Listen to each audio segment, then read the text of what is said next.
Hello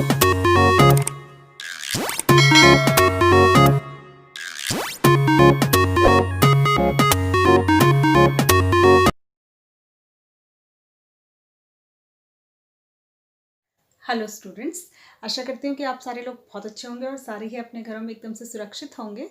welcome to किरण आदि शिक्षा, जहाँ पर हम स्टडी करने वाले हैं एनसीईआरटी क्लास 8 का चैप्टर नंबर 13, जिसका नाम है डायरेक्ट एंड इनवर्स प्रोपोर्शन। इसकी एक वीडियो में पहले डाल चुकी हूँ जिसमें कि हमने इसके बेसिक्स पढ़े थे। हमने ये समझा था कि डायरेक्ट प्रोपोर्शन क्या होता है, इनवर्स प्रोपोर्शन क्या होता है, और साथ ही एक्सरसाइज नंबर 13.1 के 3 इंपॉर्टेंट क्वेश्चन भी किए थे, फर्स्ट टू थर्ड। ठीक है, तो अगर आपने वो प्रीवियस इंपॉर्टेंट वीडियोस नहीं देखी हैं तो आप फटाफट से चैनल को सब्सक्राइब कीजिए। वहाँ पर मैंने 8th क्लास की एक अलग से ही प्लेलिस्ट बनाई हुई है, जहाँ पर आपको 8th क्लास की सारी वीडियोस मिल जाएंगी। इसी चैप्टर की नहीं, इससे पहले मैं 12 चैप्टर्स पढ़ा चुकी हूँ, उन सब की वीडियोस वहाँ पर उपलब्ध हैं। इससे आप लॉकडाउन में घर बैठे आराम से अपनी स्टडीज़ को कंटिन्यू कर सकते हैं।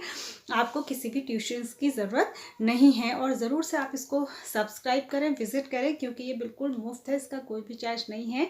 आपके छोटे बड़े भाई बहन, आपके दोस्त, आपके रिश्तेदार सभी इसका फ़ायदा ले सकते हैं, लेकिन इसके लिए आपको उन लोगों के साथ चैनल के लिंक को ज़रूर से शेयर करना पड़ेगा। आप इसको ज़रूर से शेयर करें, क्योंकि ज़्यादा से ज़्यादा लोग जब चैनल को देखेंगे और उससे फ़ायदा लेंगे तो ये मेरे लिए भी एक मोटिवेशन होगा। तो हम शुरू करते हैं। आज हम क्वेश्चन नंबर 4 करेंगे। इससे पहले मैं आपको बता दूं, हम प्रपोर्शन वाली एक्सरसाइज कर रहे हैं, और प्रपोर्शन का मतलब दो चीज़ों से होता है। दो चीज़ों के बीच में या तो डायरेक्ट प्रपोर्शन होता है या इनवर्स प्रपोर्शन होता है। डायरेक्ट प्रपोर्शन क्या होता है, एक छोटी सी बात बेसिकली मैं बता देती हूँ, जिन्होंने प्रीवियस वीडियो नहीं देखी और इसी से शुरू कर रहे हैं। तो डायरेक्ट प्रपोर्शन ये होता है कि जब एक चीज़ के बढ़ने से दूसरी चीज़ भी बढ़ती है और एक चीज़ के कम होने से दूसरी चीज़ भी कम होती है। ठीक है, एक के इंक्रीमेंट से दूसरा भी इंक्रीज होता है और एक के डिक्रीमेंट से दूसरा भी डिक्रीज होता है, तो उसको कहते हैं डायरेक्ट प्रपोर्शन। लेकिन जब एक चीज़ बढ़ने पर दूसरी कम हो जाती है और दूसरे के बढ़ने पर पहली कम हो जाती है, तो इसको कहते हैं inverse proportion. Exercise number 13.1 direct proportion के लिए हम कर रहे हैं।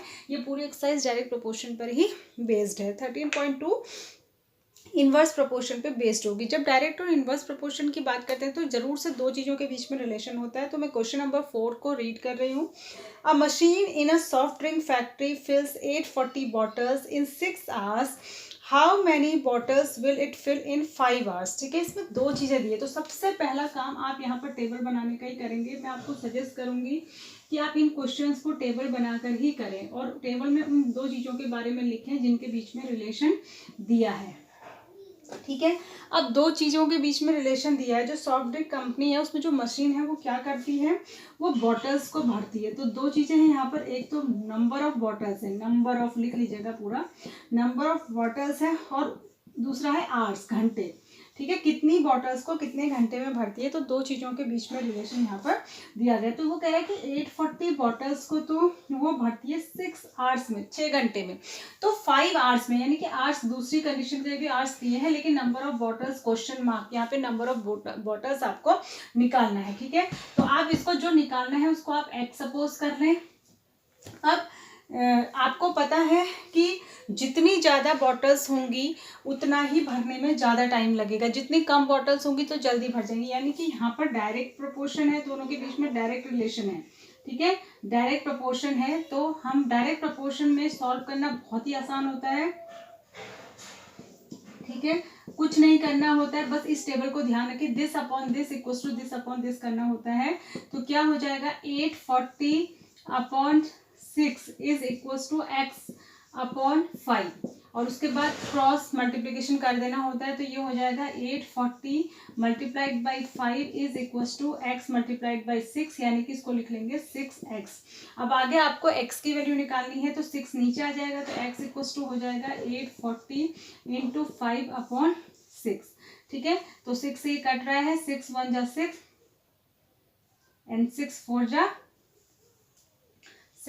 24। ठीक है, 0।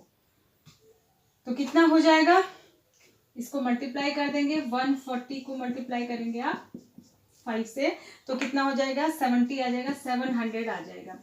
यानी कि वो 700 बॉटल्स को भरेगा 5 घंटे में। ठीक है, देखिए आप, बिल्कुल आपको समझ, यहाँ पे आंसर आपका जो है 700 आ जाएगा, और आपको समझ में भी आ जाएगा कि 6 घंटे में 840 बॉटल्स भरी जा रही हैं, और 5 घंटे में 700 यानी 700, यानी कि टाइम कम है तो बॉटल्स भी कम भरी जा रही हैं। तो ये इस तरीके से आपको सॉल्व करना होता है। सारे क्वेश्चन इसी तरीके से है, बस आपको ये देखना है कि किन दो चीज़ों के बीच में जो है रिलेशन निकालना है। ठीक है, अगला क्वेश्चन मैं रीड करती हूँ, क्वेश्चन नंबर 5। ध्यान से इसको, क्वेश्चन नंबर 5 को ध्यान से समझेंगे। ये कह रहा है कि a photograph of a bacteria, एक बैक्टीरिया है। ठीक है, टेबल भी बना देती हूँ मैं साथ के साथ, समझेंगे इसको। ये कह रहा है कि अब फोटोग्राफ ऑफ अ बैक्टीरिया, ठीक है, एनलार्ज 50,000 टाइम्स, ठीक है, attains a length of 5 centimetre, ठीक है, 5 सेंटीमीटर। तो what is the actual length of the bacteria if the photograph is enlarge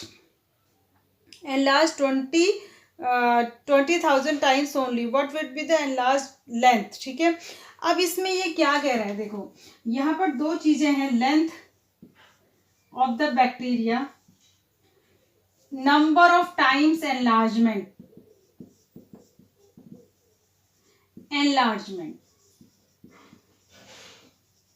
ये कह रहा है, देखिए ये कह, इसमें दो चीजें पूछी हैं इसने। ये कह रहा है कि अगर बैक्टीरिया को, ये कह रहा है कि a photograph of a bacteria enlarge 50,000 times, जब उसको 50,000 टाइम्स बड़ा करके देखते हैं, जूम करते हैं, ठीक है, सेकेंड जैसे दुगना तिगुना होता है, तो बैक्टीरिया बहुत छोटा होता है, तो उसको 50,000 टाइम जब जूम किसी बहुत बड़े हैवी माइक्रोस्कोप से देखेंगे तो उसकी लेंथ दिखाई देती है 5 सेंटीमीटर, ये सेंटीमीटर में है, ठीक है, 5 सेंटीमीटर। तो ये कह रहा है आगे, what is the actual length of the bacteria. तो एक क्वेश्चन तो इसने पूछा कि एक्चुअल लेंथ क्या थी। एक्चुअल लेंथ का मतलब जब वन टाइम था, जब उसको बिल्कुल भी एनलार्ज नहीं करा था, तो उसको वन टाइम ही करेंगे, तो यहाँ पे लेंथ क्या होगी, इसको एक्स मान लेंगे। दूसरी बात, अगर उसको 50 की जगह 20,000 टाइम एनलार्ज करें तो उसकी ये भी निकालना है और ये भी, दोनों चीज निकालनी है। समझ गए आप बात को। एक तो ये बोल रहा है कि जब उसको 50,000 टाइम बड़ा करके देखा गया जूम करके, तो 5 सेंटीमीटर का दिखाई दे रहा है, तो उसकी ओरिजिनल लेंथ क्या थी। ठीक है, तो ओरिजिनल लेंथ के लिए हम एक टाइम का मतलब तो उतना ही होता है, वन टाइम, तो यहाँ जहाँ 50,000 था यहाँ पे 1 रख देंगे तो एक्चुअल लेंथ आ जाएगी। दूसरा, अगर वो कह रहे हैं कि 50,000 की जगह अगर 20,000 टाइम ही एनलार्ज करें तो कितना होगा, तो इसमें दो चीजें निकालनी है। तो डायरेक्ट जितना एनलार्ज करेंगे उतना बड़ा दिखाई देगा, जितना एनलार्ज नहीं करेंगे उतना एनलार्जमेंट कम दिखाई देगा। ठीक है, तो यानी कि डायरेक्ट प्रोपोर्शन है, तो हम पहले तो इन दोनों के बीच में लेंगे, फिर किसी के भी बीच में, या तो इन दोनों के बीच में ले लीजिएगा या इन दोनों के बीच में ले लीजिएगा तो भी आ जाएगा। तो सबसे पहले हम लेंगे 5 upon this upon this equals to this upon this, very easy. तो 5 upon 50,000 is equals to x upon 1। ठीक है, तो यहाँ पर आपको निकालना है कि इसकी लेंथ कितनी थी। ठीक है, तो कितनी आ जाएगी, x की वैल्यू निकालनी है, तो x की वैल्यू ये ऊपर मल्टीप्लाई हो जाएगा, तो ये हो जाएगा 5 into 1 upon 50,000 is equals to x। अब 5 से ये काट जाएगा तो ये आ जाएगा 1 अपॉन 10,000 इक्वल्स टू x। इसको ऊपर जाके जब लिखेंगे तो इसको देखो कैसे लिख सकते हैं, 10,000 को हम ऐसे भी लिख सकते हैं, 1 के पीछे 4 जीरो है तो इसको 10⁴ लिख सकते हैं। और जब ऊपर ले जाएंगे तो आपको पता है कि एक्सपोनेंट आपने पढ़ लिया तो माइनस में आ जाएगा, तो x इक्वल्स टू आ जाएगा 10⁻⁻4। ठीक है, तो 10⁻⁻4 सेंटीमीटर इसकी एक्चुअल लेंथ थी, इतनी कम। ठीक है, ये बहुत छोटा है, यानी कि 1 सेंटीमीटर के 10,000 टुकड़े करेंगे तो ये उतना छोटा है। ठीक है, तो यहाँ पर आपका जो आंसर आया वो क्या आया, ये आपका आंसर आ गया यहाँ पे 10⁻⁻4। अब आपको y निकालना है, तो आप this upon this equals to this upon this भी कर सकते हैं, या this upon this equals to this upon this भी कर सकते हैं। तो मैं यही कर लेती हूँ, 5 upon 50,000 is equals to y upon 20,000। ठीक है, ये ऊपर चला जाएगा, तो 5 इंटू 20,000 नीचे 50,000 है ही, इक्वल्स टू y। ये 0 से 0, 0 से 0, 0 से 0, 0 से 0 कैंसिल हो गया, 5 से 5 कैंसिल हो गया, तो y इक्वल्स टू आ गया 2 सेंटीमीटर। यानी कि जब उसको 20,000 टाइम एनलार्ज करेंगे तो वो कितने सेंटीमीटर का दिखाई देगा, वो 2 सेंटीमीटर का दिखाई देगा। ठीक है, तो ये थे आपके दो क्वेश्चन। एक दो क्वेश्चन हम और डिस्कस कर लेते हैं। इसका क्वेश्चन नंबर 6 है। सारे क्वेश्चन बिल्कुल एक ही जैसे हैं। ये कह रहा है in a model of a ship the mast is 9 centimetre high. आपने एक शिप देखा होगा जिसमें एक ऊपर से कपड़ा जैसा लगा रहता है, ठीक है, वो आपने देखा होगा पिक्चरों में, पुरानी पिक्चरों में दिखाई देता था। While the mast of the actual ship is 12 metre high, ठीक है। If the length of the ship is 28 metre, how long is the model of ship. देखो अब इसमें दो चीजें हैं, एक तो एक्चुअल शिप है और एक है मॉडल, शिप का मॉडल, ठीक है। तो यहां पर दो चीजें हैं,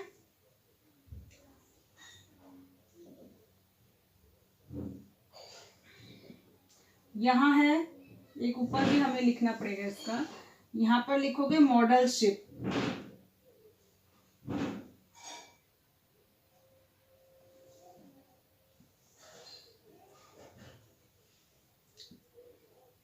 ऐसे भी लिख सकते हैं। यहाँ पर लिखोगे मॉडल शिप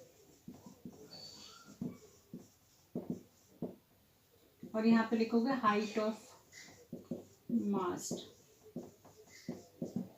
यहाँ पे लिखोगे लेंथ ऑफ शिप, ठीक है। और यहाँ पे लिखोगे एक्चुअल शिप। तो ये क्या कह रहा है देखो, जब ये कह रहा है कि height of the mast 12 metre है, एक्चुअल शिप की जब हाइट की जो कपड़ा लगा है उसकी जो हाइट है वो 12 मीटर है, ठीक है, तो उसकी लेंथ जो है 28 मीटर है।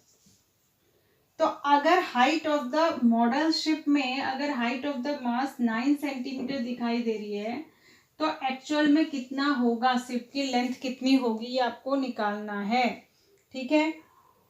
तो आप कैसे करेंगे इसको,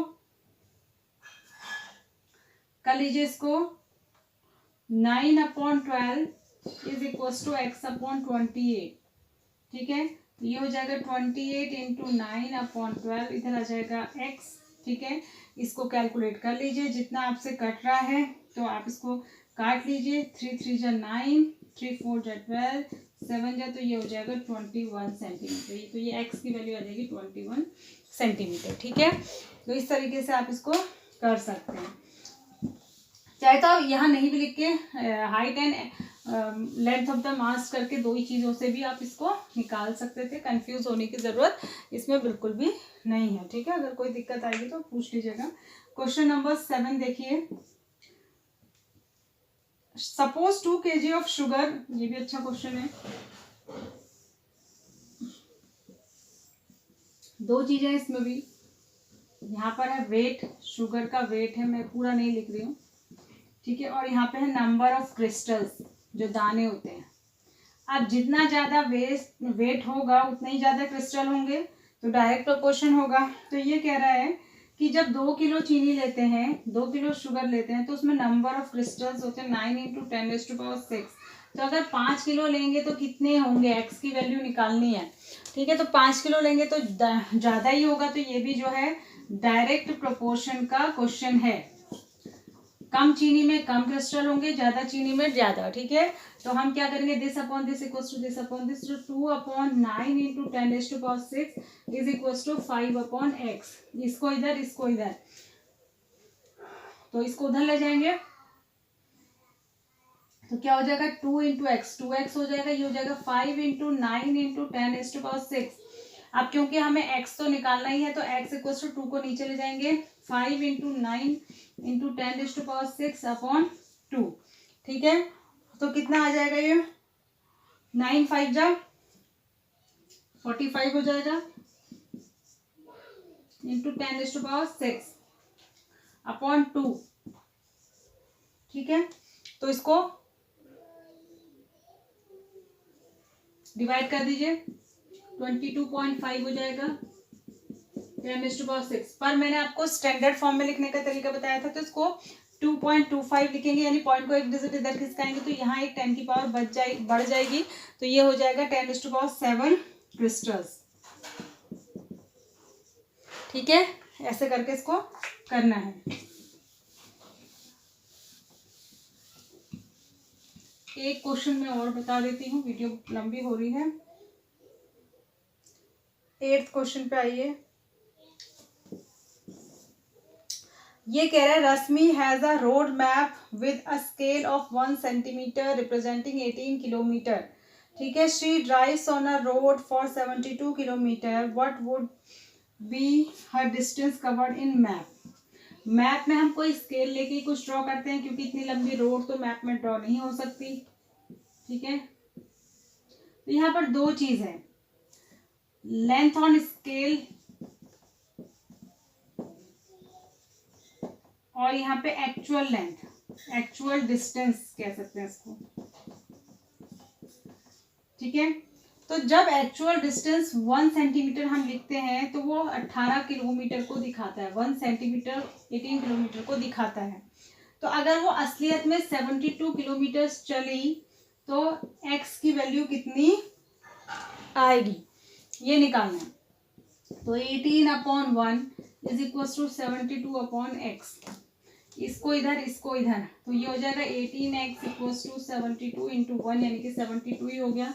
तो x इक्वल टू हो जाएगा 18, नीचे चले जाएगा 72/18 इक्वल टू 4। तो x इक्वल टू 4 सेंटीमीटर। तो मैप में कितना दिखाई देगा, जब मैप में 4 सेंटीमीटर की लाइन खींचेंगे तो वो एक्चुअल में कितना हो जाएगा, 72 किलोमीटर हो जाएगा on road.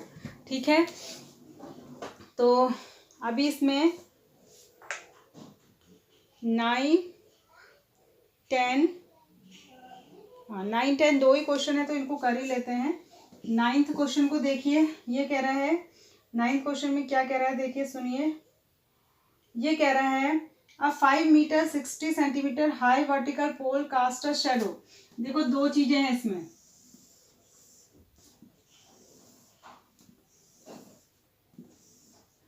Actual length of पोल और शेडो लेंथ, छाया की जो लेंथ है। ठीक है, दो चीजें हैं, तो जितना लंबा होगा उसकी छाया भी उतनी ही लंबी बनेगी। तो ये कह रहा है 5 मीटर और 60 सेंटीमीटर, इसको पूरा मीटर में कन्वर्ट करेंगे तो ये हो जाएगा 5.60 मीटर। ठीक है, कर लीजिएगा। तो इसकी जो शेडो बनती है वो बनती है 3 मीटर और 20 सेंटीमीटर, यानी 3.20 मीटर की बनती है। टोटल मीटर में कन्वर्ट करेंगे तो ये कह रहा है कि find the same if the length of the shadow cast another pole is 10 metre, the length of the, अच्छा अगर पोल 10 मीटर और 50 सेंटीमीटर लंबा है तो उसकी कितनी बड़ी छाया बनेगी।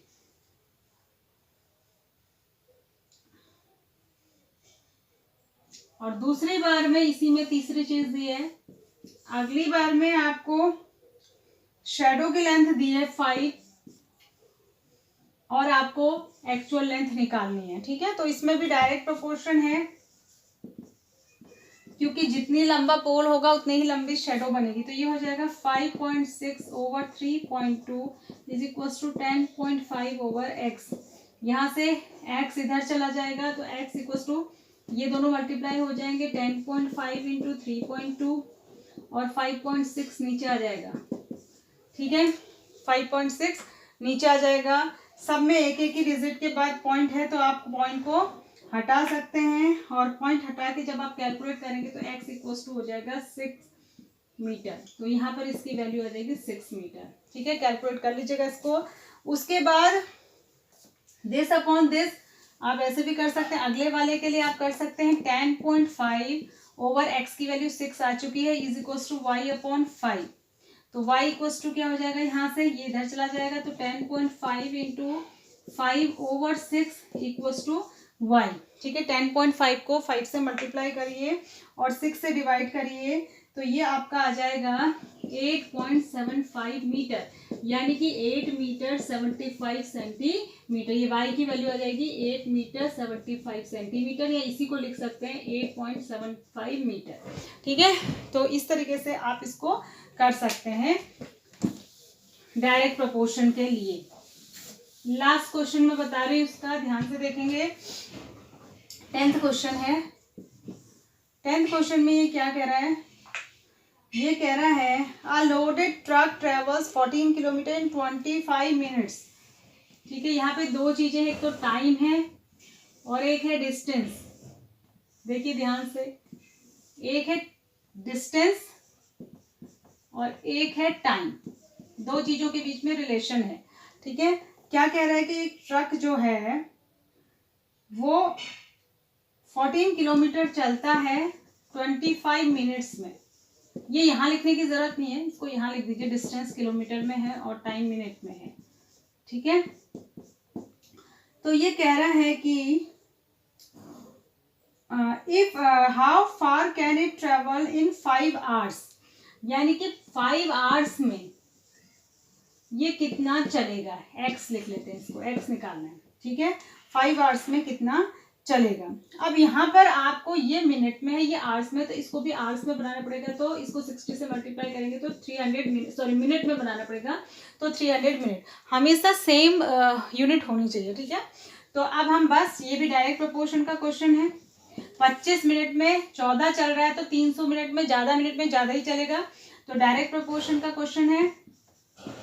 ठीक है, तो ये अपॉन ये, यानी 14/25 is equal to x upon 300, ये निकालना है। तो क्रॉस मल्टीप्लाई करेंगे तो 14 into 300 upon 25 is equal to x। 25 से 300 आपका कैंसिल होता ही है, और जब आप इसको कैलकुलेट करेंगे तो आपका आंसर आएगा 168 किलोमीटर। तो यहाँ पर आंसर आ जाएगा 168 किलोमीटर, एक्स की वैल्यू आ जाएगी। यानी कि ट्रक जो है वो 5 घंटे में 168 किलोमीटर चलेगा। तो ये थे आपके क्वेश्चंस ऑफ एक्सरसाइज 13.1, ये यहीं पर ख़त्म होती है। नेक्स्ट में हम इनवर्स प्रपोर्शन के लिए क्वेश्चन करेंगे 13.2 में। तब तक के लिए आप अपना ध्यान रखिए, सुरक्षित रहिए। Thanks for watching, God bless you.